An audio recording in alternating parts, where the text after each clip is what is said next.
तो इलेक्ट्रोस्टैटिक्स में हम लोग क्या पढ़ते हैं बताओ, जो भी आइडिया हो। इलेक्ट्रोस्टैटिक्स में क्या पढ़ते हैं? चार्जेस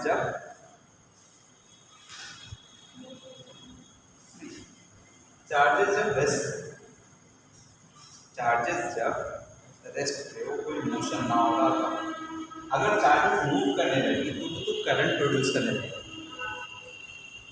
ठीक है, हम लोग करंट इलेक्ट्रिसिटी जब आता है तो उसमें हम लोग पढ़ेंगे, वहाँ मैं आप लोग को दिखाऊंगा कि जिस डायरेक्शन में इलेक्ट्रॉन्स मूव करती हैं उसके अपोजिट डायरेक्शन में करंट का डायरेक्शन हम लोग अज्यूम करेंगे। ठीक है, तो वो उस वक्त बात करेंगे। इस वक्त हम लोग बात करने वाले हैं कि चार्जेस जो है वो रेस्ट। तो ये चार्ज का बार बार शब्द आ रहा है, तो चार्ज क्या होता है? चार्ज है तो फंडामेंटल प्रॉपर्टी ऑफ बॉडी होती है, जस्ट लाइक मास। जैसे हम लोग कहते हैं कि कोई भी अगर बॉडी है तो उसके पास कुछ ना कुछ मास होगा ही होगा। ठीक है, मास होना जरूरी है। ऐसे ही चार्जेस भी एक फंडामेंटल प्रॉपर्टी है बॉडी। ठीक है, कुछ बॉडी न्यूट्रल चार्ज होती हैं और कुछ की कुछ वैल्यू होती है कि इतना वो पॉजिटिव चार्ज है, इतना नेगेटिव चार्ज। ठीक है, लेकिन उसमें चार्ज होना ही होना जरूरी है। अब चार्ज जो है वो आप लोगों ने केमिस्ट्री में पढ़ा था, प्रोटॉन, इलेक्ट्रॉन एंड न्यूट्रॉन। ठीक है, इन पहले दो के पास चार्ज होता है, इसके पास चार्ज नहीं है, दैट्स द नेम न्यूट्रॉन। अब पूरा हमारा एटम है, केमिस्ट्री में याद है बहुत ज्यादा, पूरा जो एटम है उसमें सेंटर में न्यूक्लियस। ठीक है, और वो कैसे बना होता है? प्रोटॉन प्लस न्यूट्रॉन, और शेल्स में जो होंगे वो जाएंगे इलेक्ट्रॉन। ठीक है, इसका आपको समझना है। हाँ,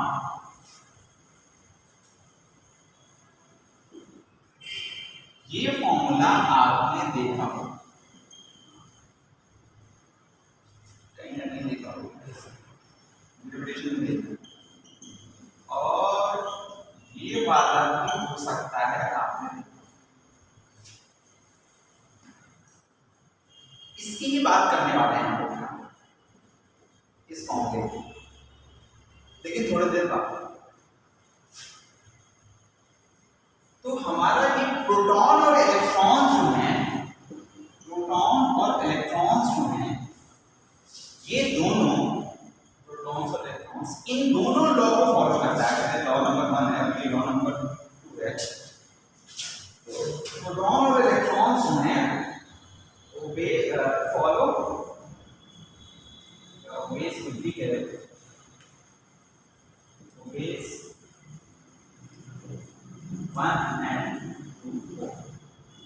ठीक है, न्यूट्रॉन के पास चार्ज नहीं है तो सेकेंड लॉ उस पर हम लोग नहीं करेंगे। ठीक है, ये फर्स्ट लॉ सेकेंड लॉ मत खाओ, बस मैंने गिनती कर रखी है, इसको ऊपर नीचे भी कर सकता है। ठीक है, तो इसमें सिर्फ किसको ओबे करेगा? ठीक है, कहने का मतलब ये है कि इनके पास, इन दोनों के पास चार्ज भी है और मास भी है, तो इसलिए दोनों फोर्सेस इस पे लग सकती हैं।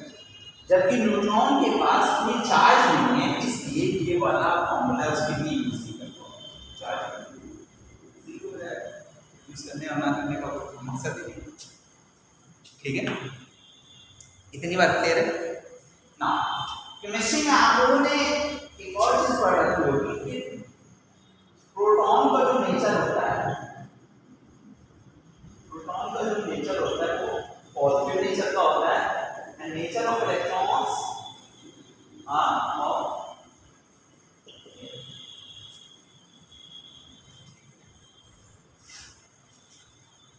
तो जब भी हम लोग चार्ज की बात करेंगे तो इन्हीं दोनों की बात करेंगे,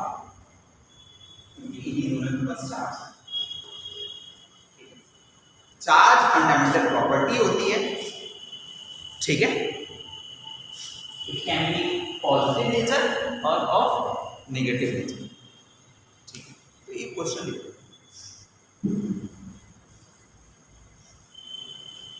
आपके पास कई सारी बॉडीज हैं, तो आपके पास कई सारी बॉडीज हैं, ए है, बी है, सी है, डी है। ए भी सपोज कर लो 5 कोलम है, चार्ज की जो साइड में होती है वो कोलम होती है, 0 -20 कोलम प्लस। क्वेश्चन मेरा ये है कि इनमें से मैक्सिमम चार्ज किसके पास है? मैक्सिमम चार्ज ठीक से लिख सकते हैं हम लोग, और मिनिमम चार्ज ये मैं जानना चाहता हूं। किस बॉडी के पास मैक्सिमम चार्ज है और किस बॉडी के पास मिनिमम चार्ज है? बताइए हैं? किसके पास मैक्सिमम चार्ज है? डी के पास मैक्सिमम चार्ज है और सी के पास नहीं, पास नहीं। पॉजिटिव नेगेटिव हमें यहाँ पे जो मैथ्स में हम लोग पॉजिटिव नेगेटिव देखते हैं उस लिहाज से नहीं देखना। ये नेगेटिव इसलिए आया हुआ है कि जो भी हमारी बॉडी है, जो भी हमारी बॉडी है उसमें ओवरऑल इलेक्ट्रॉन्स की काउंटिंग जो है वो ज्यादा है।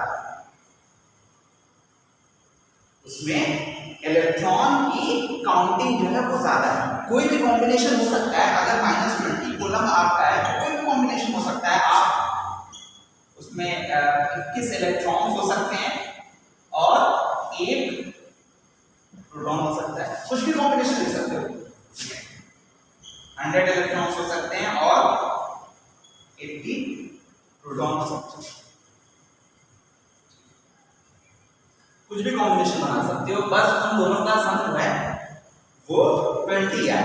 और 20 माइनस का मतलब ये कि उसमें इलेक्ट्रॉन बस ज्यादा है। तो अगर मैं बस चार्ज की बात करूंगा तो सी के पास सबसे ज्यादा चार्ज,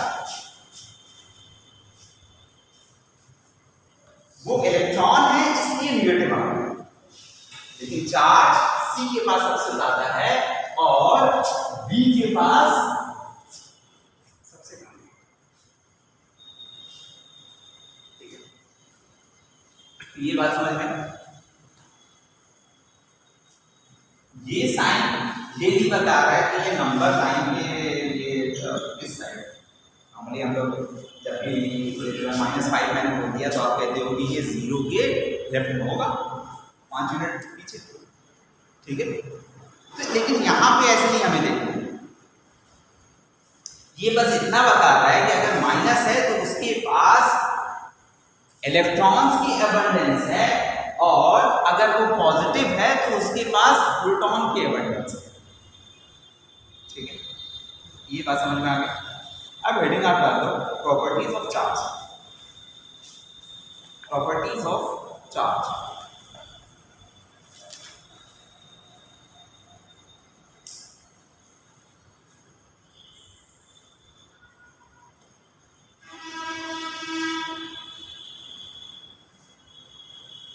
एक प्रॉपर्टी तो यही हो गया कि चार्जेस कहाँ होती हैं, इलेक्ट्रॉन और प्रोटॉन्स पे होती है। तो देखो charge is present only on electrons and protons.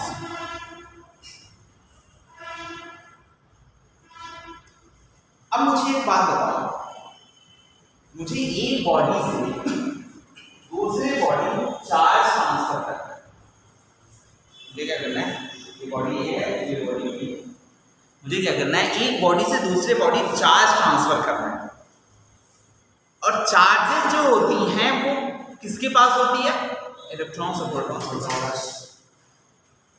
तो मैं या तो इलेक्ट्रॉन ट्रांसफर कर सकता हूं या प्रोटॉन ट्रांसफर कर सकता हूं। लेकिन इलेक्ट्रॉन और प्रोटॉन में मैं प्रेफरेंस किसे दूंगा, कुछ आइडिया है? क्यों इलेक्ट्रॉन, अगर आप कह रहे हो कि इलेक्ट्रॉन तो क्यों, और आप कह रहे हो कि प्रोटॉन तो क्यों, रीजन के साथ मुझे बताइए। चार्जेस ट्रांसफर करने के बाद हमारे पास दो मीडियम है, या तो इलेक्ट्रॉन को मैं कह दूं जा भाई उसको दे के आ, या प्रोटॉन को मैं कह दूं, क्योंकि इन्हीं दोनों के पास चार्ज है। ठीक है, तो हाँ बोलो, देखो जो भी है वो फटाफट बोल दो। हैं? देखो आपने कहा ना कि ये मेरा न्यूक्लियस है, ठीक है, और शेल्स में जो है वो इलेक्ट्रॉन्स हैं, तो यहाँ पे हमारा प्रोटॉन हो गया, न्यूट्रॉन को हटा ही देते हैं, न्यूट्रॉन भी है लेकिन न्यूट्रॉन से कोई लेना देना तो है नहीं यहाँ पे, और इधर वो सारे इलेक्ट्रॉन्स, ठीक है, डिपेंडिंग ऑन द शेल, कितना कौन सा शेल नंबर है उसके अकॉर्डिंग ये सारी चीज़ें आप समझते हैं। ठीक है, मुझे इससे लेना देना नहीं है किस शेल से आप तोड़ के ला रहे हो, कहाँ से ले रहे हो। तो दो तरीका है, एक मैं इसको अटैक करूं और दूसरा तरीका है कि मैं इसको अटैक करूं, तभी तो ले आ पाऊंगा इलेक्ट्रॉन्स भाई। इससे मैं इधर लेना चाहता हूं तो इससे पहले मैं प्रोटॉन दूंगा कि भाई तू दे मुझे, या इलेक्ट्रॉन दे मुझे, फिर मैं इसको दूंगा, यही तो चलेगा काम।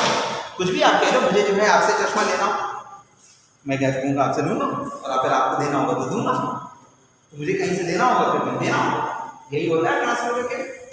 ठीक है, तो अब मुझे आप बताइए कि किससे छीनना आसान है, इससे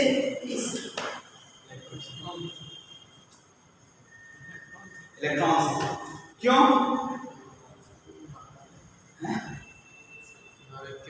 मुझे अगर मुझे न्यूक्लियस से लेना होगा तो मुझे बहुत ज्यादा एनर्जी देनी होगी और मुझे न्यूक्लियस को ब्रेक करना होगा।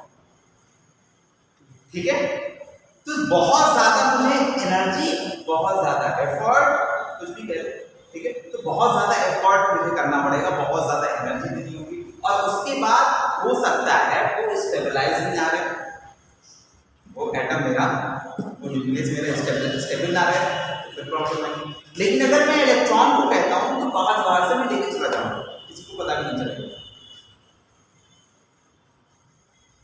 सब कुछ एफर्ट का मामला है। केमिस्ट्री में भी आप लोग यही कहते हो हर जगह जो है कि हमें स्टेबल होना है, हर जगह यही कहते हो, जो भी रिएक्शन होता है, जो भी चीजें चल रही होती हैं, वो सबका एक ही मकसद होता है कि स्टेबल हो जाओ, स्टेबल जिसके पास कम से कम एनर्जी का लेन देन, वही चीज ना। तो इसलिए हम लोग हमेशा और हमेशा चार्ज किससे ट्रांसफर करते हैं, इलेक्ट्रॉन से। तो देखो मैंने कैसे कम किया, तीन कंपोनेंट थे, electron, proton and neutron. Neutron को सबसे पहले मैंने हटा दिया क्योंकि उस पर कोई चार्ज नहीं था, उसके बाद बचा प्रोटॉन और इलेक्ट्रॉन, फिर मैंने प्रोटॉन को हटा दिया, उसमें बहुत ज्यादा मुझे मेहनत करना पड़ेगा। ना क्वेश्चन एक बनता है कि क्या सीधा वो पूछ रहा है, यस और नो में मुझे जवाब देना होगा, क्या प्रोटॉन के जरिए मैं चार्ज ट्रांसफर कर सकता हूं कि नहीं? कर सकता, उसने कहा हाँ कि ना, कर सकते। अब क्या उसका कॉन्सिक्वेंस होगा इसके बारे में वो नहीं पूछना चाहता, करना चाहें तो कर सकते। ठीक है, उससे कोई कह दे कि रेलवे स्टेशन जाना है, अलीगढ़ रेलवे स्टेशन, और वो मुझसे ये ना बोले कि जो है किधर से जाना है, उसने कहा 24 घंटे के अंदर पहुंचना है वहाँ, मैं कहूँगा चल भाई पहले कहीं और घूम के आते हैं, दिल्ली चलते हैं, यहाँ बस पकड़ता हूँ, पहले दिल्ली चला जाता हूँ रेलवे स्टेशन के सामने से, तो कर सकता हूँ, कोई प्रॉब्लम की बात नहीं है। ठीक है, लेकिन वो बेकार है। ठीक है, मुझे तो बस अलीगढ़ रेलवे स्टेशन पहुंचना था। ठीक है, तो कर सकते हैं लेकिन करेंगे नहीं, क्यों नहीं करेंगे ये रीजन हमें मालूम है। ठीक है, चलो इसी बात को लिख लो, सेकेंड प्रॉपर्टी लिख लो, number 2, charge is transferred with the help of electrons only. Charge is transferred with the help of electrons only. Charge is transferred with the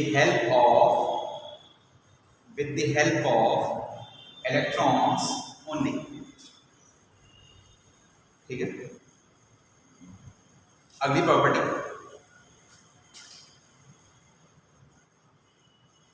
मास और चार्ज की बात करते हैं। अगर मास होगा तो चार्ज होना जरूरी है कि नहीं?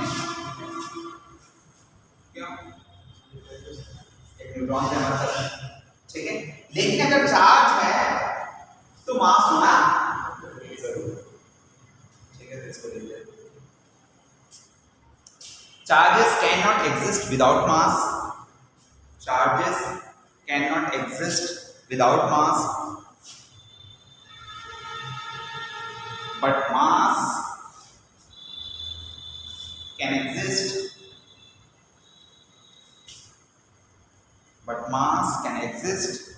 without charge. एक टर्म हम लोग यूज करते हैं क्वांटाइजेशन। हम कहते हैं चार्जेस आर क्वांटाइज्ड। क्या मतलब होता है? हिंदी में क्या कहते हैं मुझे मालूम नहीं, ठीक, आप लोग क्वांटाइजेशन जरूर पढ़े होंगे, हैं? केमिस्ट्री कहीं भी पढ़े होंगे, चार्जेस जहां पढ़े होंगे वहां कुछ पढ़े होंगे। चार्जेस आर क्वांटाइज्ड, क्या मतलब होता है?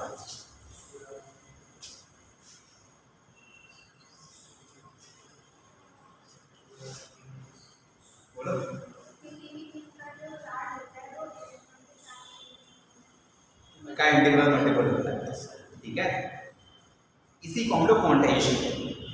तो बहुत ही अगर जनरल टर्म की बात करूं तो सर्टेन पैकेट के फॉर्म में अगर कोई चीज आप ट्रांसफर कर रहे हो, एक फिक्स्ड पैकेट, ठीक है, ये स्केच है सपोज करो, तो इसको जब भी मैं मांगूंगा स्केच तो आप पूरा का पूरा दोगे, ये नहीं कि सिर्फ कैप आपने दे दिया या कैप में दिया या ऐसा करके निकाल के दे दिया, ये है स्केच, ठीक है। ये सर्टेन पैकेट में फॉर्म है, बॉटल है, ठीक है, तो उसका तो 1 लीटर का बॉटल है, ठीक है, मैं कहूँ कि जो है 1 लीटर का बॉटल ले आओ, आप, मैं कहूँ कि 2 लीटर मुझे पानी चाहिए तो ले आओ, मैं कहूँ 5 लीटर मुझे चाहिए 5 बॉटल ले आओ, लेकिन मैं अगर आपसे कहती हूँ कि 3.5 ले आना, तब क्या करोगे?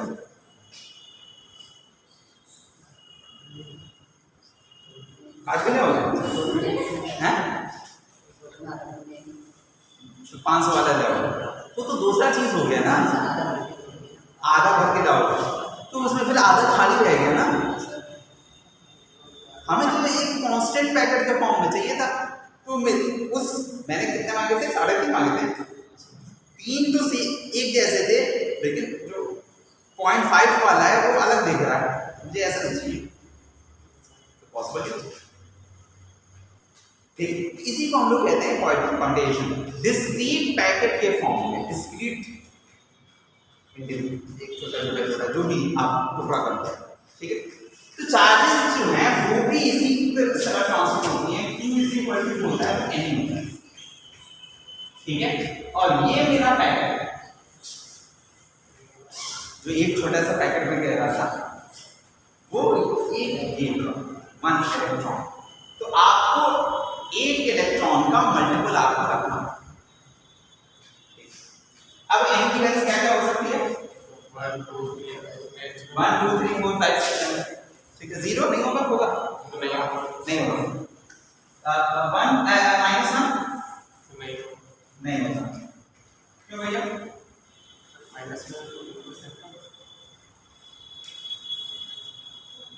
अगर मैं आपको दे रहा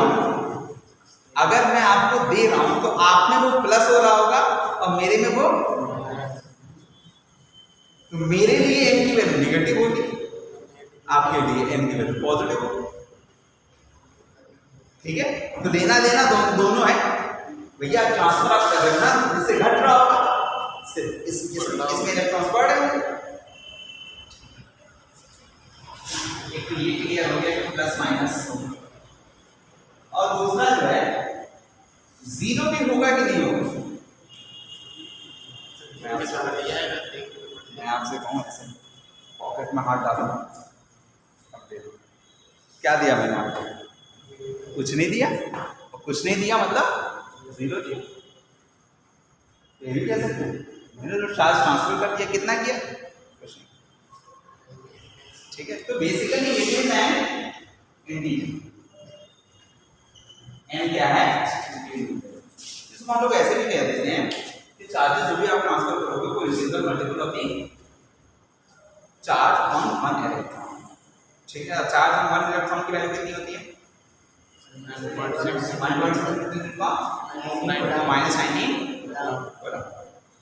ठीक है, बात क्लियर है जी? असल में चार्ज ट्रांसफर किया होता है, वापस ले गया तो जीरो होगा। तो क्या सामने चार्ज दिया है, सामने आपने वापस कर दिया तो जीरो होगा। तो आप कहाँ देखना चाहते हो, कहाँ काउंटिंग करना चाहते हो?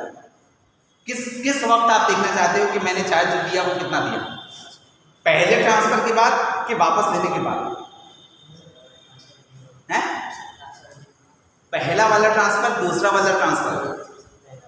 सिर्फ पहला वाला तो मैंने दिया आपको। अरे भैया 10 रुपया मैं आपको निकाल के दे दूं, ऐसे समझ लो ना, रुपये की लेन देन चल रही है, मैं 10 रुपया आपको निकाल के दे दूं। तो अभी मैंने आपको दिया तो आपका अकाउंट 10 रुपया इंक्रीज हो जाएगा, ठीक है, मेरा 10 रुपया बढ़ जाएगा। लेकिन जब आप मुझे दोबारा दे दोगे तो आपके में 10 रुपया माइनस हो जाएगा, मेरे में जो है 10 रुपया बढ़ जाएगा। तो अब किस दो इंस्टेंट के बीच में देखना चाहता हूं? पहले के बाद लेकिन दूसरे से पहले। ठीक है, इस इंस्टेंट में अगर बस देखूंगा तो सिर्फ मेरा 10 रुपया घटा, लेकिन पहले के बाद लेकिन दूसरे के बाद, तो अब आपके में 10 रुपया घटा, पहले से पहले और दूसरे के बाद, तो अब किसी का कुछ नहीं। सिंपल है, 10 रुपये का नोट का एग्जाम्पल लेके ये बात सोच लेना। ठीक है, तो चार्जेस ऐसे ही हैं जैसे आप एक का सिक्का दे रहे हैं। अरे कुछ ज़्यादा ही गड़बड़ हो रहा है। अब वो गड़बड़ टूट गया, जो भी हुआ टूट गया, तो उसको छुओ मत, जितना देख रहा है उतना देखना। वो पेपर लगाया तो इन लोगों ने इधर कट रहा है, इधर कट रहा है।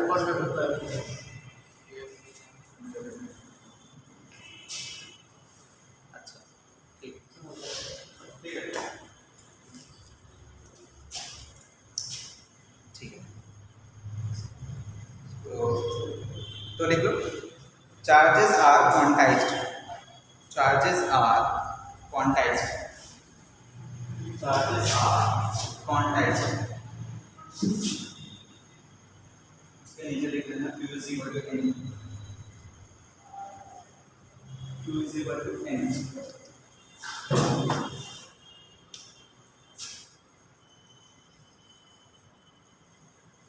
Q is equal to N।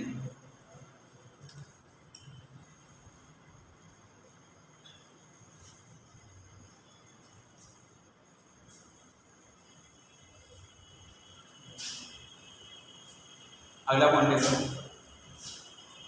Magnitude of charge does not depend on speed,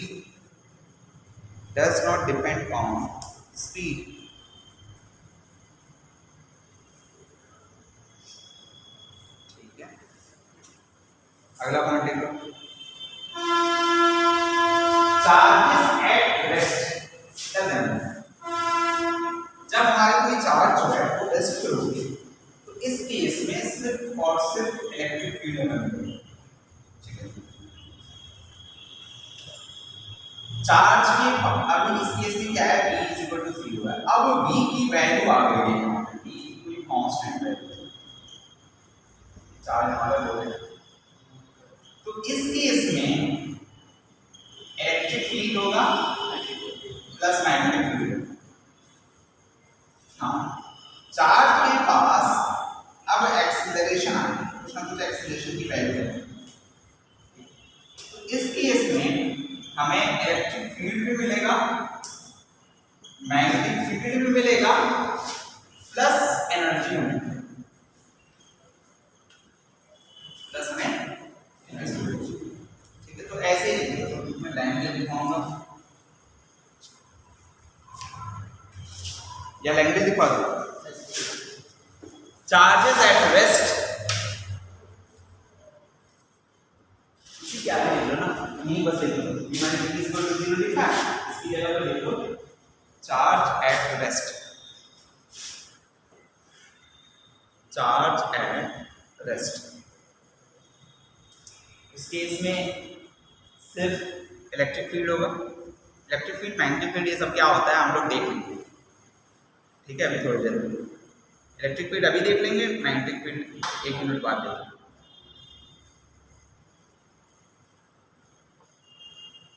दूसरे वाले में charge is moving with uniform velocity, v is equal to constant uniform velocity. और तीसरे वाले में charge moving with acceleration, charge moving with acceleration, a is equal to anything, ठीक है।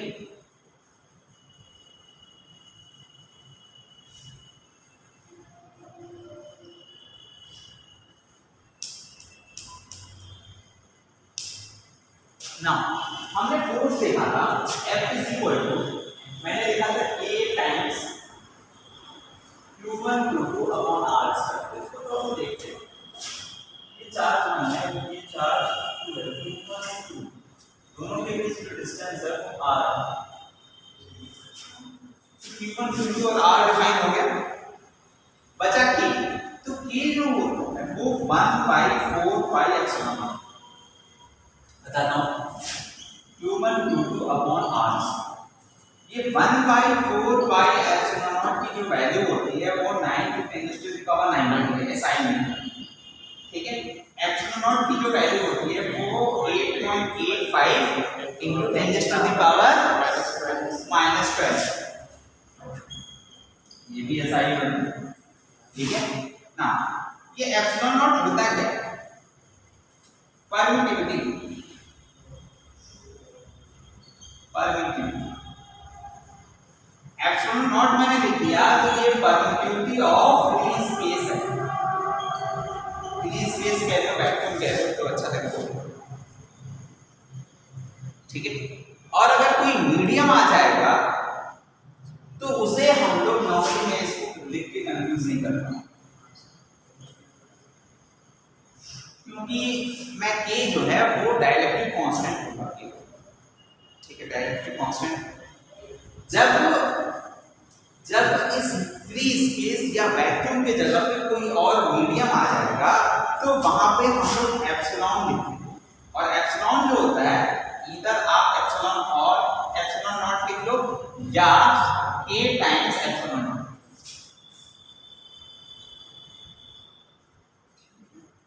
जो अच्छा लगेगा। तो हम लोग K टाइम्स एप्सिलॉन नॉट लिखते हैं, उस पर्टिकुलर मीडियम की परमिटिविटी कितनी, ठीक है। थोड़ी देर बाद दोबारा इसमें आएंगे।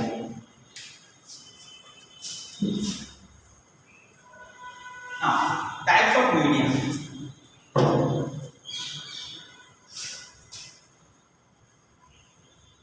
Types of medium, it can be conductor, ठीक है। अब हम लोग सॉलिड लिक्विड हम लोग नहीं पढ़ेंगे, हम लोग इन टर्म्स ऑफ इलेक्ट्रॉन्स पढ़ेंगे, ठीक है। तो it can be conductor, semi conductor और इंसुलेटर। कंडक्टर, इसमें a lot of plenty number of free electrons, बहुत सारे इसमें plenty number of free electrons, ठीक है। सेमी कंडक्टर में few, free electrons. Insulator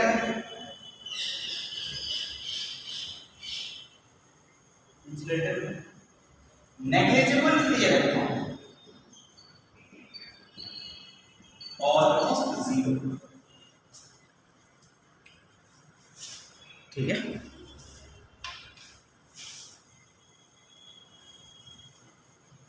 almost zero.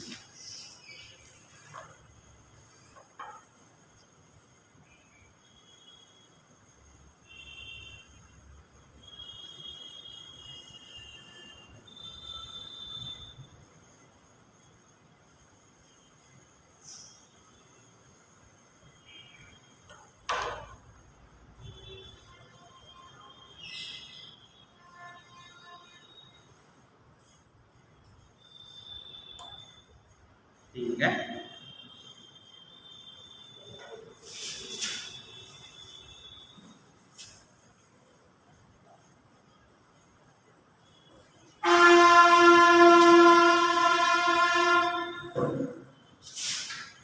अब इलेक्ट्रिक फील्ड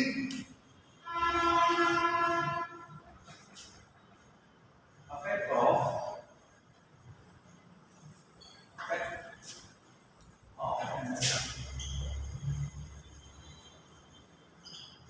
आपने कोई कंडक्टर लिया और उसको इलेक्ट्रिक फील्ड में आपने उसे इलेक्ट्रिक फील्ड में रखा, तो पॉजिटिव इलेक्ट्रॉन यहाँ आ जाएंगे इस साइड, इसके अंदर बहुत सारी पॉजिटिव कह रहा हूँ, इसके प्रोटॉन्स जो है वो इधर आ जाएंगे, पॉजिटिव चार्जेस जो है वो उधर आ जाएंगे और निगेटिवली चार्जेस जो है वो इधर आ जाएंगे। ठीक है,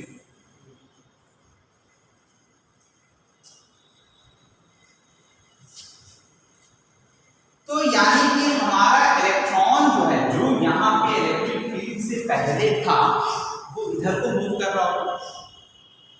ठीक है, तो कोई एक इलेक्ट्रिक फील्ड इस अपोजिट डायरेक्शन में है, तो नेट ई हमारा जो होगा, नेट ई, इसको ई नॉट बोल लो आप इनिशियल। ठीक है, नेट ई टोटल में से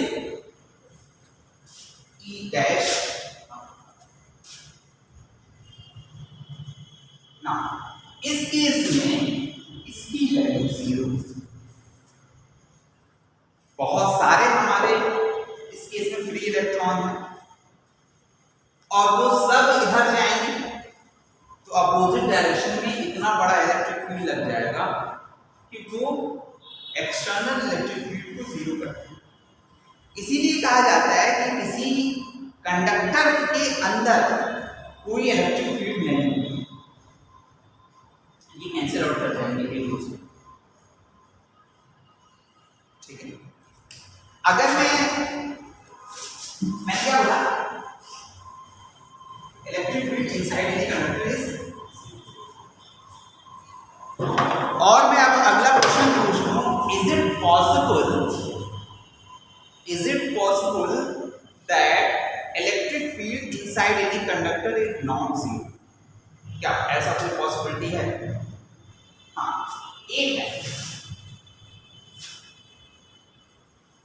आपने इलेक्ट्रिक फील्ड ले लिया, तो अभी तक तो जीरो है electric field inside this conductor, but when V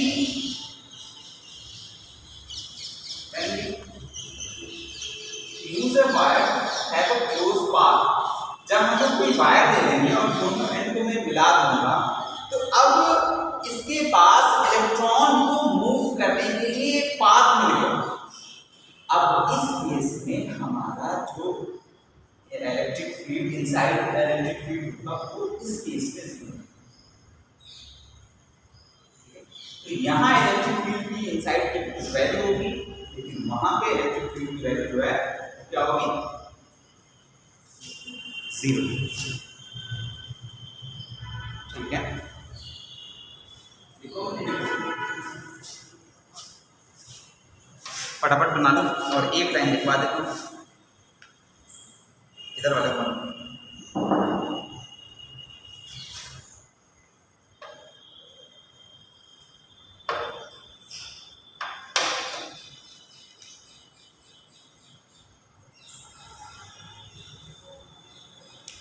net electric field हो गया, इधर वाला बन गया।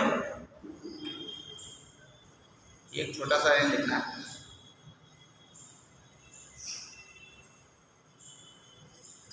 electric field inside conducting material, electric field inside a conducting material is always zero. Electric field inside a conducting material is always zero.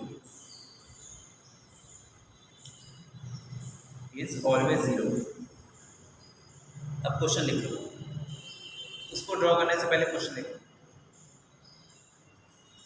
Is it possible that electric field inside conducting material is not zero? Electric field inside conducting material is not zero.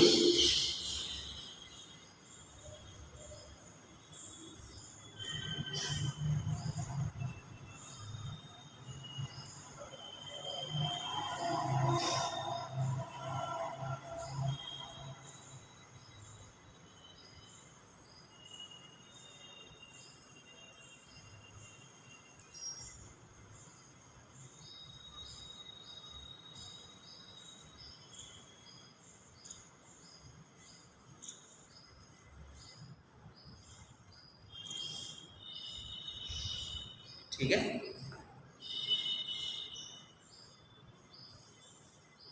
अब उस diagram को बना दो।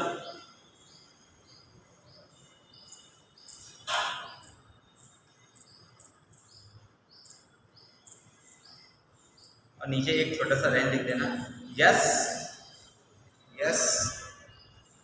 If circuit is closed, yes if circuit is closed,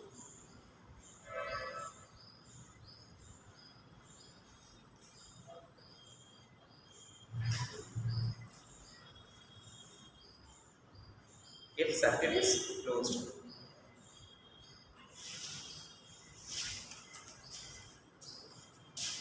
अगला effect of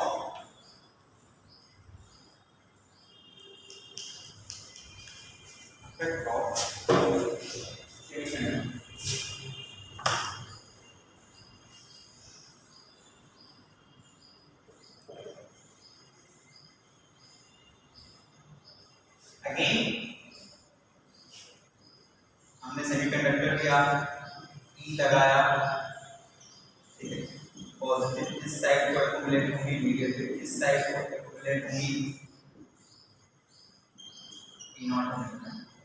so net E electrons इस तरफ जाएंगे, तो there will be an E dash, so net E will be E nought minus E dash, या इसको मैं minus के term में ना लिख के मैं ऐसे लिखूं, E is equal to E nought divided by K, E is equal to E nought divided by K, such that K is greater than. तो इस फॉर्म में लिखना ज्यादा बेहतर है देन कि माइनस और प्लस। ये के क्या है? डाइलेक्ट्रिक कांस्टेंट, इसकी मैं बात कर रहा हूं।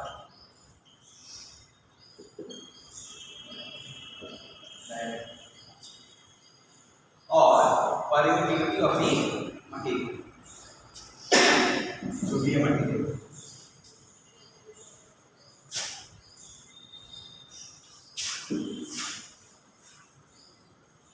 इंसुलेटर में देखते हैं,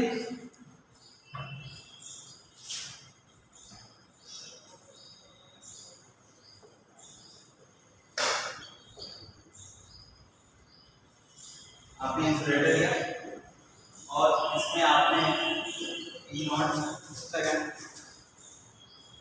ठीक है। हाँ, यहाँ पे फ्री इलेक्ट्रॉन्स इंसुलेटर की बात कर रहे हैं तो कितनी होगी? ऑलमोस्ट जीरो होगा। तो जब फ्री इलेक्ट्रॉन्स है ही नहीं तो मूव कौन करेगा? और जब कोई मूव ही नहीं करेगा तो कोई अपोजिट जो हम लोग ई डैश ले रहे थे, ई डैश ले रहे थे, ये आएगा ही। तो नेट ई जो होगा वो ई नॉट, ठीक है। तो इन जनरल किसी भी केस में इन जनरल हम लोग लिख सकते हैं नेट ई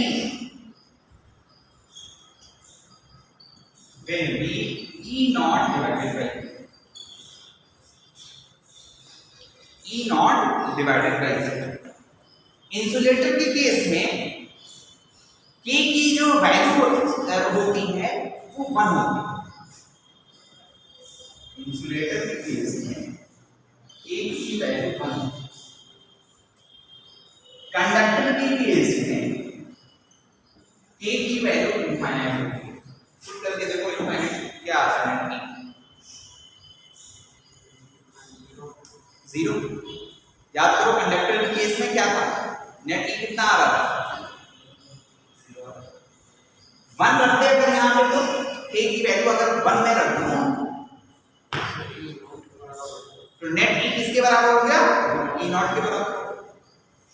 इंसुलेटर के केस में K = 1 है। तो कोई भी मटेरियल को ये वाला हमेशा वैल्यू होगा। तो अब पूरा हमें करके देखने की जरूरत नहीं है, हमें सिर्फ K की वैल्यू चाहिए, ठीक है। वैक्यूम के केस में वैक्यूम परफेक्ट इंसुलेटर होता है, ठीक है। वैक्यूम से अच्छा कोई इंसुलेटर नहीं होता है। तो वैक्यूम के केस में K की वैल्यू जो होती है वो कितनी होती है, 1 होती है।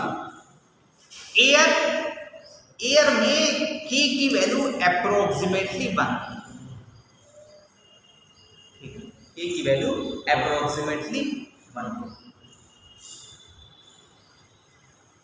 ठीक है। ध्यान रखना मैं K और एप्सिलॉन आर दो एक ही चीज कह रहा हूं, तो कहीं आपको क्वेश्चंस में एप्सिलॉन आर भी वो लिख के दे देगा। रिलेटिव परमिटिविटी, K क्या है, रिलेटिव परमिटिविटी, किसी भी पर्टिकुलर मीडियम की वो रिलेटिव परमिटिविटी K से भी लिखते हैं हम लोग, एप्सिलॉन आर से भी लिखते हैं, जो आपको अच्छा लगे आप यूज करें, ठीक है। क्वेश्चन में या तो K लिखा होगा या एप्सिलॉन आर लिखा होगा, या लैंग्वेज में लिख के दे देगा कि रिलेटिव परमिटिविटी ऑफ जो भी मटेरियल है इज दिस, ठीक है। आगे बढ़े, वापस कूलम्ब्स लॉ पे वापस कूलम्ब्स लॉ क्या भाई, आपके पास ये Q1 चार्ज है, Q2 चार्ज है, दोनों के बीच में सर्कुलेशन डिस्टेंस है वो स्मॉल आ रहा है, so the Coulomb's law states that it will be 1 equal to 1/4 pi epsilon naught Q1 Q2 upon R square। ना इस फॉर्मूले में हमने क्या यूज कर रखा है, एप्सिलॉन यूज कर रखा है, यानी कि इसके बीच जो मीडियम है वो वैक्यूम है, ठीक है। तो ये फॉर्मूला जो है वो वैक्यूम के लिए बना है। अगर मैं यहां मीडियम ले आता हूं, Q1 है, ये Q2 है, ठीक है, इसके अंदर कोई मीडियम ले आता हूं, R डिस्टेंस है, और मैं मीडियम ले आता हूं सच दैट उसका रिलेटिव परमिटिविटी K, तो उस केस में हमारा फॉर्मूला जो हो जाएगा वो F = 4 pi epsilon naught into K, ठीक है। देखो जहां भी एप्सिलॉन नॉट आ रहा है वो फॉर्मूला आपको फ्री स्पेस के लिए दिया गया है। अगर वो किसी और मीडियम के लिए आपको करना है तो एप्सिलॉन नॉट की जगह पे आपको एप्सिलॉन नॉट इनटू K करना है, ठीक है। तो मैं नॉर्मली आपको जब तक हम लोग K की बात कर रहे हैं तब तक तो ठीक है, लेकिन नॉर्मली मैं आपको फॉर्मूला सिर्फ एप्सिलॉन नॉट के टर्म में दूंगा, ये आप रिप्लेस कर देंगे अगर मीडियम आ गया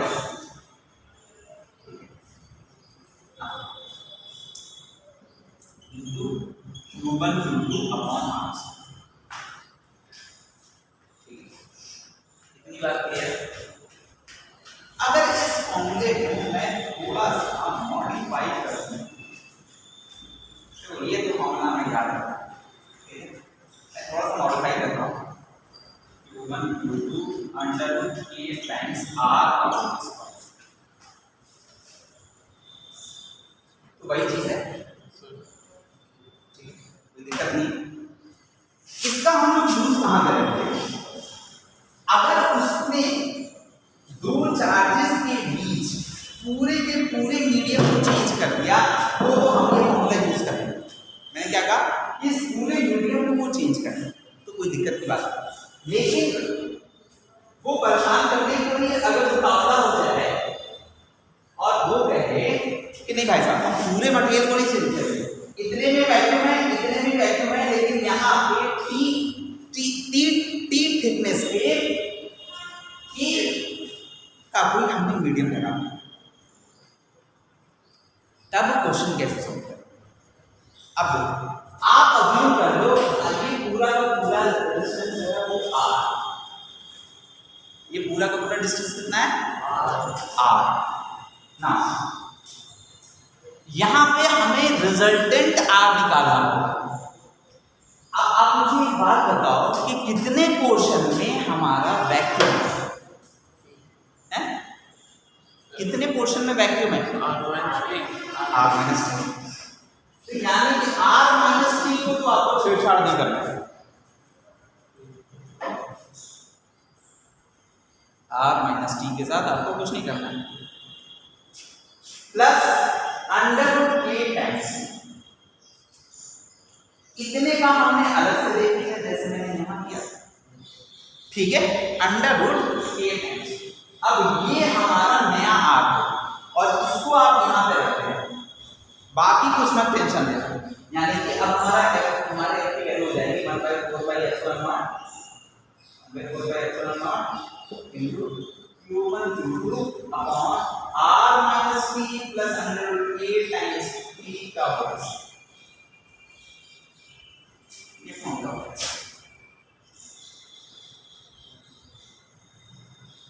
ठीक है।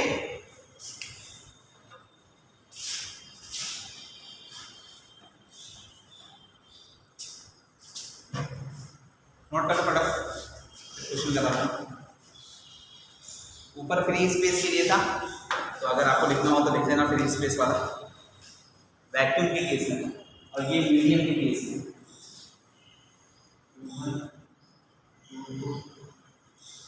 मीडियम है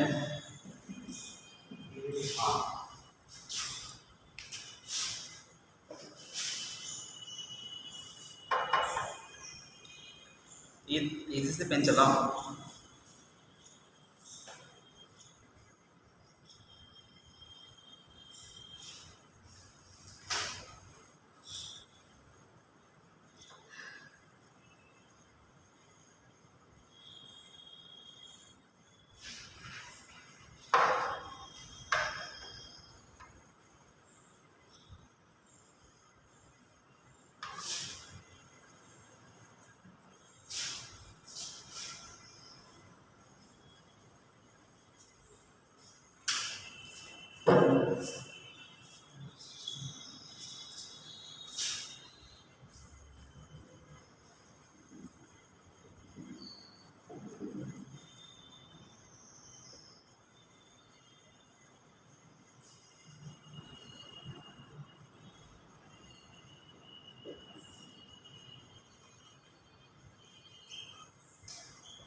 ये क्वेश्चन दे रहे हैं,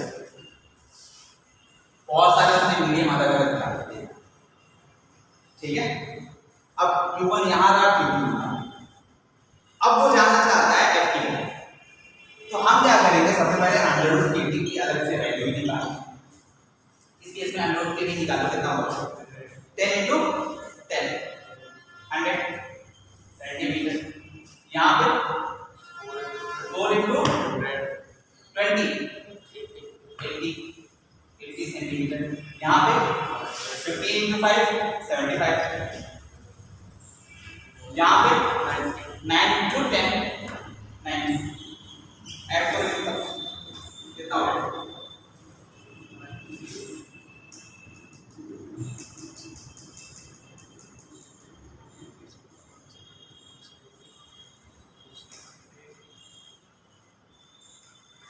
अस्सी अस्सी अस्सी कितना होगा? 240। ठीक है, 240 340। मैंने गलती की है, इसमें से 5 हटा दो। 340 में से 5 हटाओ और इसमें से 10 ऐड करो। कितना होगा? 345। ये सब थोड़ा सा एडिशन करना है। आप इसी तरह कोई इसमें कोई इसमें पानी बनना है। ठीक है, तो रिजल्टेंट हमारा आर दिया। F is equal to 1/4 pi epsilon naught F9 into Q1 की वैल्यू जब देगा तो कर देंगे Q1 की वैल्यू 3.45। ठीक है, सेंटीमीटर का भी ख्याल रखना है, हमें असाइनमेंट में काम करना होगा। ठीक, सॉल्व करें।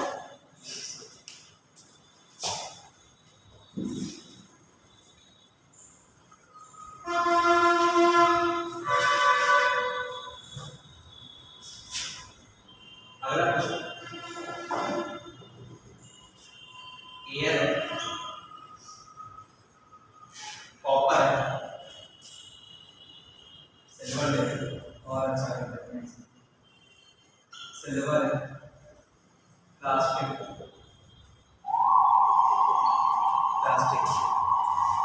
10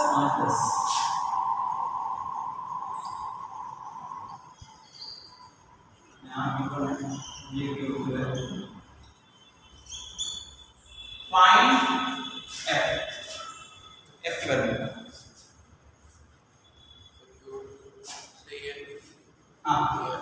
एयर के केस में के की वैल्यू कितनी होगी? सिल्वर के केस में के की वैल्यू, प्लास्टिक के केस में के की वैल्यू हमें नहीं मालूम, के रखते हैं। ठीक है, अंडर रूट की वैल्यू निकालना। देखना टी बाहर होता है, रूट में नहीं होता। ठीक है, कितना होगा? 10। ये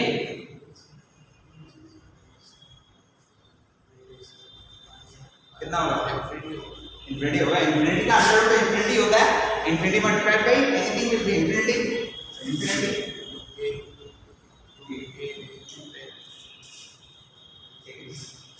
टोटल अगर r निकालूं तो ये 10 plus infinity plus 10 under root के कितना होगा? कितना होगा?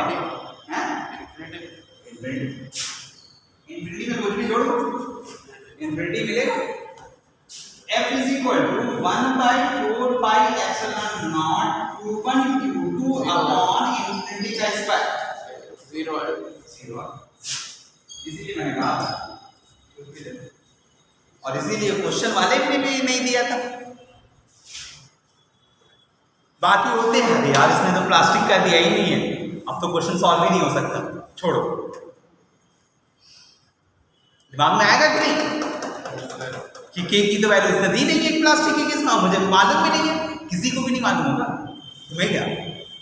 लेकिन आप क्वेश्चन तो अटेम्प्ट करो। अगर उसने क्वेश्चन दे रखा है तो क्वेश्चन सॉल्व करने के लिए दे रखा है। गलती से एक आध क्वेश्चन जो है वो ऐसा होता है कि जो वो गड़बड़ होता है, लेकिन वो एक ही होता है, और वो भी जो है रेयरली ही कहेंगे। लेकिन हम तो नॉर्मली यही कोशिश करेंगे कि हमने पढ़ रखा है, हम इस क्वेश्चन को सॉल्व कर सकते हैं, उसने सॉल्व करने के लिए दिया है, हम करेंगे। ठीक है, मैंने आपसे एक और बात बोली थी, अगर आप सॉल्व नहीं कर सकते हो तो बाकी लोग भी सॉल्व नहीं कर सकते। आप सॉल्व करो तो इतना कॉन्फिडेंस रखो कि हम जो है सॉल्व कर सकते हैं इस क्वेश्चन को।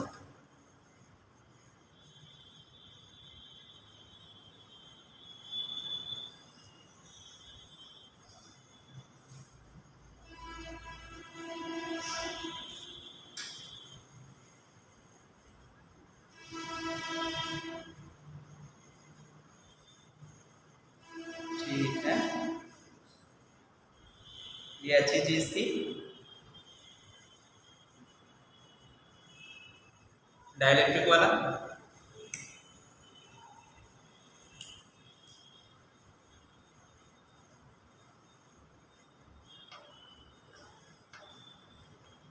अब आपने ध्यान दिया होगा, अभी तक मैं जहां भी ये कूलम्ब्स लॉ यूज कर रहा था वहां पे मैं पॉइंट चार्ज ले रहा था, कहीं भी बड़ी बॉडी नहीं लिया। तो कूलम्ब्स लॉ पॉइंट चार्ज के लिए ही वैलिड है। ये बात मैंने एक और बार कही थी, कहां कही थी? ग्रेविटेशन में। F is equal to capital G times m1 m2 upon r square, ये भी पॉइंट मास के लिए ही वैलिड होता है। उसके बाद मैंने कहा था कि रिंग के केस में ये यूज कर लेना F की वैल्यू, F की वैल्यू नहीं, मैंने कहा था E यूज करना। तो ऐसे ही हम लोग यहाँ भी यूज करेंगे टू स्टेप थ्योरी। वहां भी मैंने कहा था कि टू स्टेप थ्योरी यूज करना। पहले हम लोग दो चार्ज है ना, एक चार्ज ये रहा, एक चार्ज ये रहा, ठीक है। तो कब तक हम लोग ये यूज करते रहेंगे? जब तक पॉइंट चार्ज हो ना। अगर पॉइंट चार्ज नहीं है तो पॉसिबिलिटी है कि एक पॉइंट चार्ज ना हो, ठीक है, या दोनों पॉइंट चार्ज। तो अभी हम लोग फिलहाल लेके चलते हैं कि सिर्फ एक पॉइंट चार्ज नहीं है, एक कोई बड़ी बॉडी और एक पॉइंट चार्ज है, ये अजम्पशन लेके चलते हैं, ठीक है। जो बड़ी बॉडी होगी उसका हम लोग इन्फ्लुएंस निकालेंगे, दैट इज इलेक्ट्रिक फील्ड निकालेंगे। और जो छोटी बॉडी होगी उसके चार्ज से इलेक्ट्रिक फील्ड को मल्टीप्लाई कर देंगे, तो हमारा फोर्स निकल के आ जाएगा, ठीक है। तो दो स्टेप में अभी हम लोग फोर्स कैसे निकाल रहे थे? डायरेक्ट फॉर्मूले में वैल्यू पुट कर दे रहे थे। गलत बात है कि इसकी वैल्यू निकालने में मुझे दिक्कत हो रही थी, तो मैंने एक और स्टेप यूज किया था।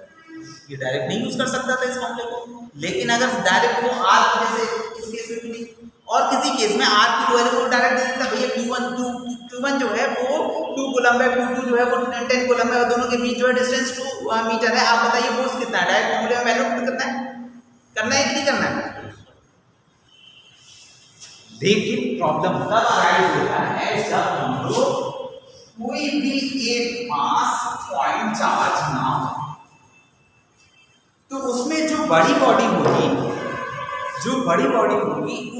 उसका हम लोग इलेक्ट्रिक फील्ड निकालेंगे, ठीक है, और छोटी बॉडी के चार्ज से उसको मल्टीप्लाई, ठीक है। मैं इसको समझाता हूं। सपोज करो कि दो हमारे पास मास का चार्ज है, इसको कह दो आप, ठीक है, ये टेस्ट चार्ज है, अभी हमारे ना पॉइंट चार्ज ही अभी हम लोग ले रहे हैं, अभी हम लोग पॉइंट चार्ज ले रहे हैं। और पॉइंट चार्ज अगर मैं ले रहा हूं तो F 1/4πε0 Q into QP R square कर सकते हैं। नहीं बात हम अभी तक करते आ रहे हैं, ठीक ना। अगर मैं QT यहां नीचे ले आऊं टेस्ट चार्ज से, इसको F फोर्स को डिवाइड कर दूं, ये कितना वोल्ट होगा? और इसी को हम लोग इलेक्ट्रिक फील्ड, और इसी को हम लोग इलेक्ट्रिक। तो अगर आपको इलेक्ट्रिक फील्ड इसी तरह मालूम चल जाए, ठीक है, पॉइंट चार्ज के लिए ये हमारा फॉर्मूला है, मैं फॉर्मूला लिखूंगा। अगर आपको इलेक्ट्रिक फील्ड किसी तरह मालूम चल जाए और आपको मैं कहूंगा फोर्स की वैल्यू मुझे बता दो, क्या करोगे आप? Q से मल्टीप्लाई करोगे, Q से मल्टीप्लाई करोगे फोर्स की वैल्यू। तो इसी को हम लोग कहते हैं टू स्टेप।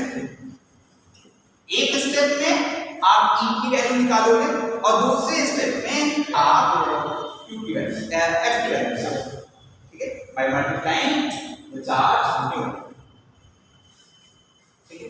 तो ये टू स्टेप थ्योरी हो गया, टू स्टेप थ्योरी।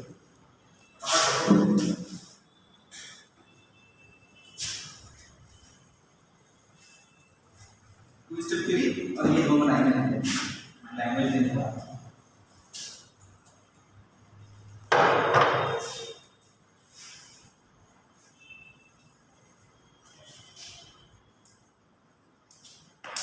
पहले में हम लोग ई कैलकुलेट करते हैं, ठीक है, और दूसरे में हम लोग एफ कैलकुलेट करते हैं just by multiplying the Q by E, ठीक है।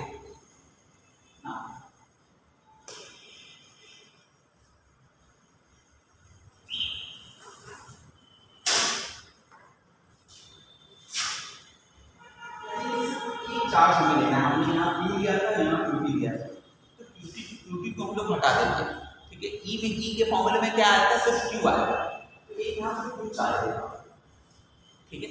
और एक किसी पॉइंट पे आप देखना चाहते हो कि यहाँ पे इसका इन्फ्लुएंस क्या है, यहाँ पे इसकी इलेक्ट्रिक फील्ड क्या है, ठीक है ना। अगर ये क्यू पॉजिटिव है तो ई का डायरेक्शन टुवर्ड्स पॉइंट होगा, और अगर ये क्यू नेगेटिवली चार्ज है तो इस केस में ई का direction towards the away from the point होगा, away from the point, towards the point and away from the point, ठीक है।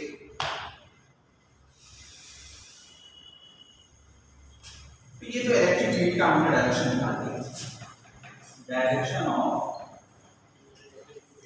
इलेक्ट्रिक फील्ड वेक्टर क्वांटिटी होती है। इलेक्ट्रिक फील्ड कैसी क्वांटिटी होती है, वेक्टर क्वांटिटी होती है। साइड में क्या होता है, न्यूटन पर कूलम, न्यूटन पर कूलम, इतनी बात क्लियर है ना। फोर्स का डायरेक्शन हमें निकालना है, डायरेक्शन ऑफ फोर्स। तो अब ध्यान दो, F is equal to Q times E, ये तो अगर Q पॉजिटिवली चार्ज होगा, अगर Q पॉजिटिवली चार्ज होगा तो जो इलेक्ट्रिक फील्ड का डायरेक्शन होगा वही फोर्स का डायरेक्शन, तो फोर्स विल बी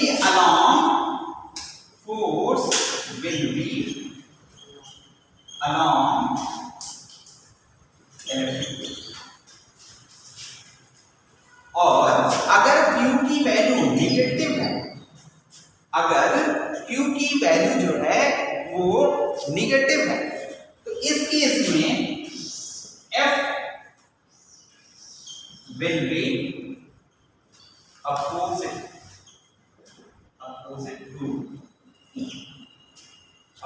to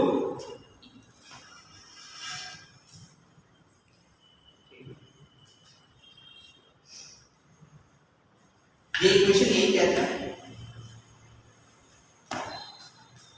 अगर पॉजिटिव रखोगे तो जो इसका डायरेक्शन होगा वही इसका डायरेक्शन, लेकिन Q की वैल्यू अगर आपने नेगेटिव रख दी तो इसके अपोजिट डायरेक्शन। मैं लैंग्वेज में नहीं सिखाऊंगा, ऐसे लिखो, आपको ऐसे देख के जो है जल्दी समझ में आएगा।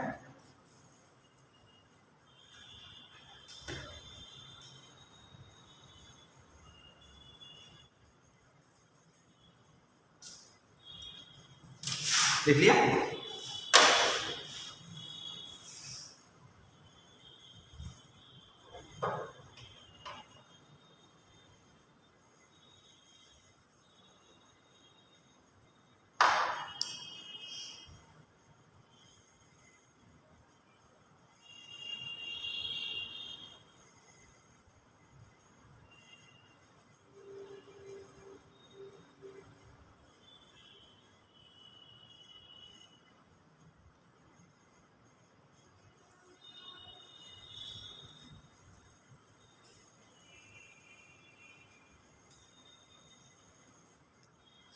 अब देखो हमारे पास दो तरीका है।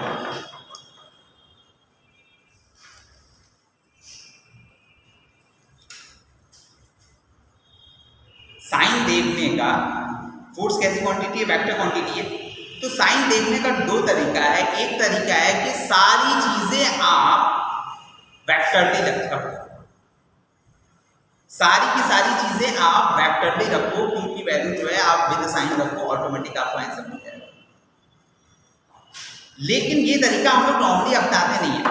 हम कहते हैं कि आप क्या करो, जब वेक्टर्स क्वांटिटी की वो बात कर रहा हो तो Q को विदाउट साइन रख दो, और इस तरीके से आप इलेक्ट्रिक फील्ड और फोर्स का डायरेक्शन चेक करो अलग से, फॉर्मूले के साथ उसको नहीं मत जाओ। लेकिन स्केलर क्वांटिटी अगर पूरे थ्रू आउट की बात करूं, फर्स्ट यूनिट सेकंड यूनिट जब भी हम लोग स्केलर और वेक्टर की बात कर रहे होंगे, तो और अगर स्केलर के केस में आपको अगर फॉर्मूला कोई आपको दे रखा है लाइक वोल्टेज वगैरह या पोटेंशियल वगैरह की उसने बात कर रखी है, तो उस केस में आप Q को विद साइन रखें, Q को विद साइन रखें। अरे बात भाई, जो ये मैंने बात की वो यहीं से तो की, तो या तो आप साइन के साथ देख लो वेक्टर को, या ये दो लाइनों से काम चला लो। ये तो वेक्टर की बात है। और स्केलर के केस में आप Q को विद साइन कर दो, क्योंकि वहां पे और किसी का डायरेक्शन वगैरह नहीं होता है, ठीक है। तो Q को आप विद साइन कर दो, ठीक है। स्केलर में, वेक्टर में आप विदाउट साइन कर दो, ठीक है। कहने का मतलब कि अगर उसने दो चार्जेस दे रखे, एक में माइनस दे रखा है, तो फोर्स निकाल सकते हैं ना हम लोग, यहाँ पे निकाल सकते हैं, रेजिस्टेंस दे रखा है, तो फोर्स की वैल्यू जो है आप विदाउट साइन निकाल, सबकी वैल्यू 1/4 के पास तो कोई डायरेक्शन होगा नहीं, ठीक है। पॉजिटिव नेगेटिव होने का कोई सवाल नहीं है, ठीक है। बचा है Q1 Q2 R, अगेन हमें जो है स्केलर लेना है, वो भी हमें जो है वेक्टर ही लेना है, ठीक है। अच्छा बता देता हूँ वेक्टर कैसे लेते हैं हम लोग। अगर फोर्स को लोग ऐसे लिखते हैं ना, 1/4 Q1 Q2 अपॉन R² भी लिखते हैं ना, तो अगर आपको वेक्टर लेना है तो इसको Q कर लो, ठीक है, और Q कर लो और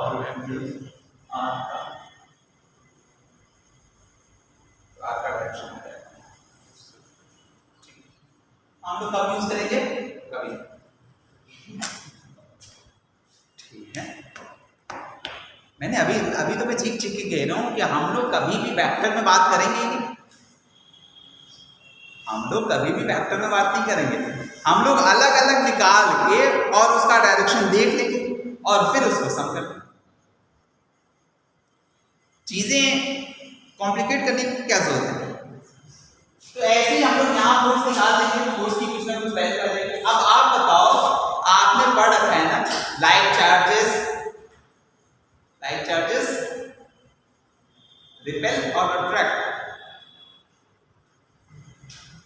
तो भाई लाइक चार्जेस रिपेल, ठीक है, एंड अपोजिट चार्जेस, ये अपोजिट चार्ज यानी कि फोर्स का डायरेक्शन होता है,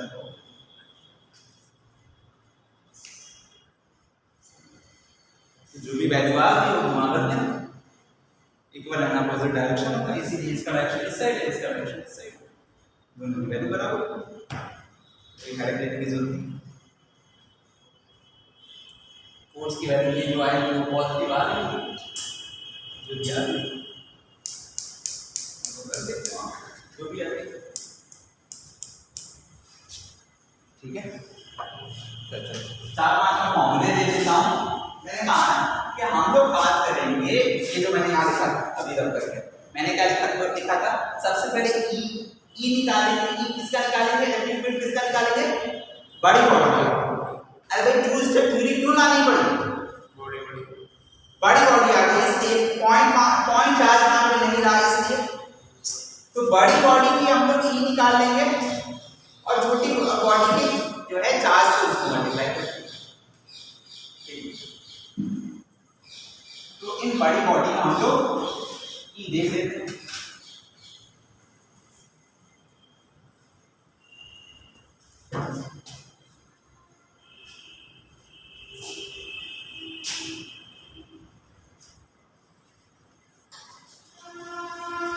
पहला पॉइंट चार्ज ही है, पॉइंट चार्ज क्योंकि बड़ी बॉडी में हमें इलेक्ट्रिक फील्ड निकालना है, इलेक्ट्रिक फील्ड से हम निकाल दें। यहाँ पे कुछ चार्ज रखा हुआ है और हम लोग इस पॉइंट P पे इलेक्ट्रिक फील्ड जाना चाहते हैं, दोनों के बीच डिस्टेंस r, तो E की वैल्यू इस पॉइंट पे कितनी होगी? E equal to 1/4 pi epsilon naught q upon r। ठीक है, कोई दिक्कत नहीं ना। अगर इस केस में मैंने ये फॉर्मूला किसके लिए लिख रखा है, वैक्यूम के केस में लिख रखा है, तो अगर वो कोई मीडियम ले जाता है तो हम लोग करना जानते हैं, ठीक है, हम लोग करते हैं, ठीक है, इसको बस a से मल्टीप्लाई करें, ठीक है, थ्रू आउट है। अब एक साथ तो सारे मल्टीप्लिकेशन नहीं करेगा कि वो बड़ी बॉडी भी दे दे और वो टुकड़ों में भी दे दे, तो वो एक वक्त में एक ही चीज करेगा, या तो इस पॉइंट चार्ज देगा तब अलग अलग की देगा, ठीक है, या अगर वो कोई बड़ी बॉडी दे रहा है तो थ्रू आउट मीडियम को चेंज कर देगा, लेवल नहीं रहेगा। दूसरा रिंग के केस, रिंग के केस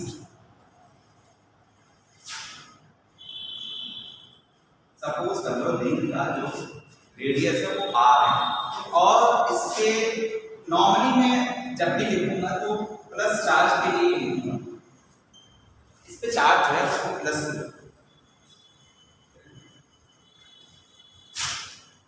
चार्ज और ये डिस्टेंस स्मॉल x,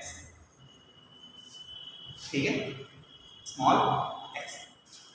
तो यहाँ पे इलेक्ट्रिक फील्ड की वैल्यू होगी 1/4 pi epsilon naught qx upon r square plus x का square raise to the power 3/2, ठीक है, रेज़ टू द पावर 3। ना ये तो हमारा फॉर्मूला होगा। अब देखते हैं इस फॉर्मूले को थोड़ा सा देखते हैं क्या बकवास करता है। At x is equal to 0, at x is equal to 0, तो हमारा पॉइंट P कहाँ चला गया? उस रिंग के सेंटर में चला गया। तो यहाँ से हम x देख लेते हैं, x की वैल्यू 0 कर के तो जो है सेंटर में चला गया, रिंग के सेंटर। तो x is equal to 0, E की वैल्यू कितनी होगी? x की वैल्यू 0 पुट करके देखो, x 0 पुट कर दो उसमें, so 0 हो जाएगा। And at x is equal to infinity, E की वैल्यू कितनी है? At x is equal to infinity, E की वैल्यू कितनी है? x को infinity पुट कर दो ना,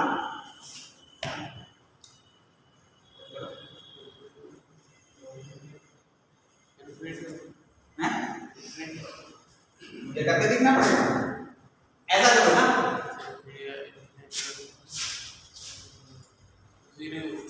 0 होगा, ठीक है, कैसे 0 होगा? x स्क्वायर आपको कॉमन लेना, ठीक है, x स्क्वायर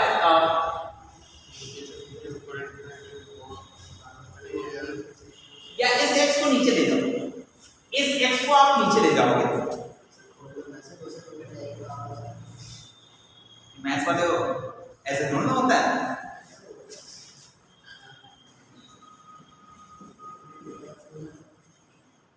मैं अंडर रूट करूँ तो ये इसके बराबर कौन हो जाएगा? a प्लस b में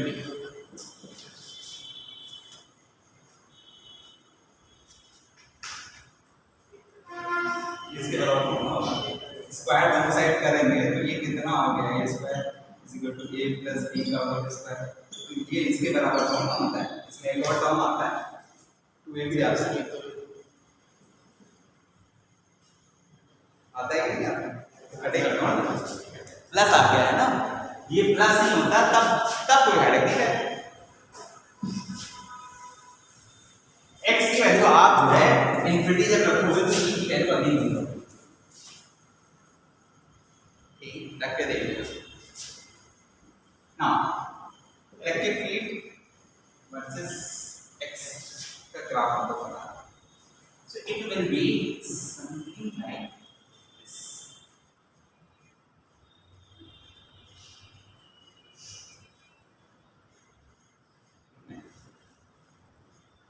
कहाँ पे जाके जीरो होगा? इंफिनिटी.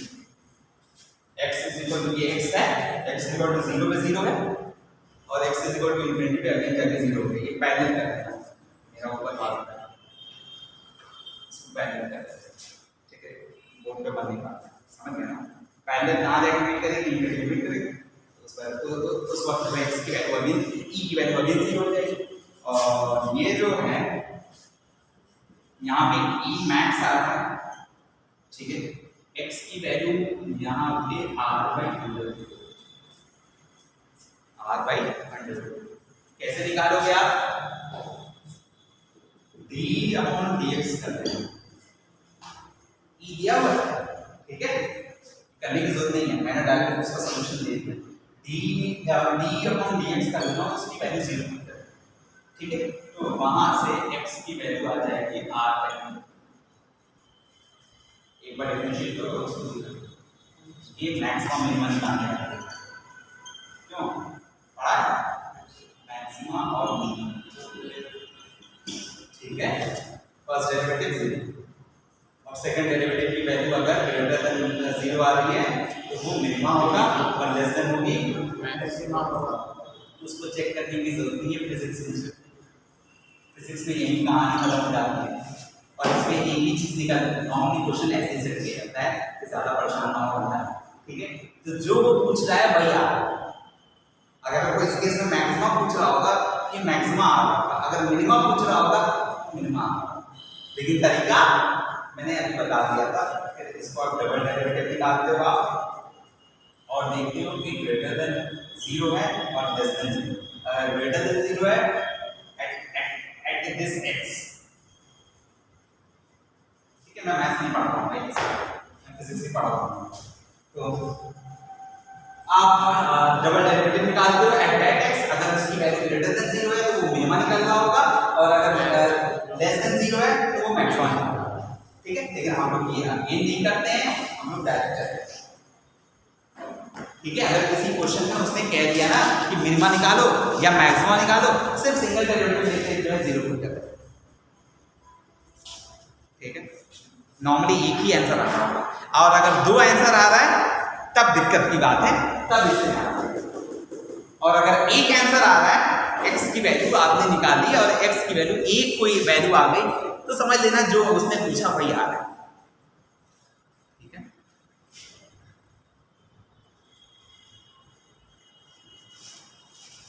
तो 2 हो गया, एक पॉइंट चार्ज हो गया, एक रिंग हो गया. ये डायग्राम आपसे पूछता है, ये भले से कुछ ना पूछे, ये डायग्राम पूछता है आपसे. वो डायग्राम बना के दे देगा, कहेगा कि रिंग के केस में इलेक्ट्रिक फील्ड का जो है ग्राफ कौन सा है. वो 4 ग्राफ अलग अलग बना के दे देगा. हमें बस पहचान करनी है. ठीक है, तो इतना शब्द तो आपको याद रखो.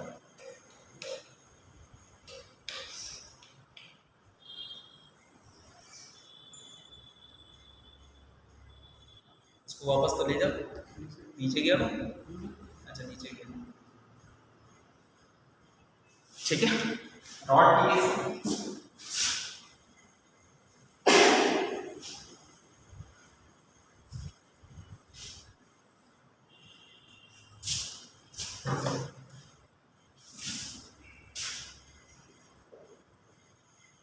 रॉड है, positively charge rod. Charge density assume कर लो लैम्डा है. चार्ज डेंसिटी बोले तो यहाँ सिर्फ लेंथ है उसके पास, तो चार्ज डिवाइडेड बाय लेंथ. ये जो वैल्यू होगी किसी पॉइंट क्या करो, ऊपर वाले पॉइंट को जोड़ दो और नीचे वाले पॉइंट को. ये जो परपेंडिकुलर जो लाइन है इसे हम लोग r कहेंगे. नीचे वाला एंगल थीटा है, ऊपर वाला एंगल कितना है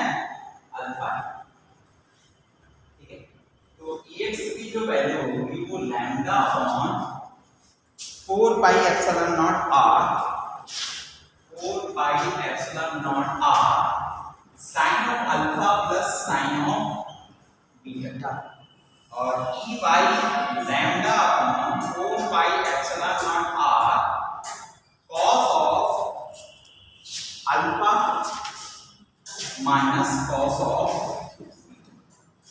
ये फॉर्म। इधर वाले क्वेश्चन को जवाब कर दो।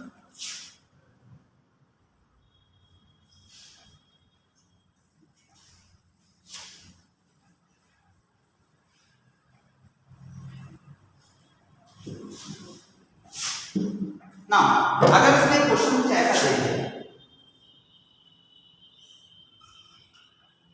यहां जो पॉइंट पी दे रखा है उसने, ठीक है,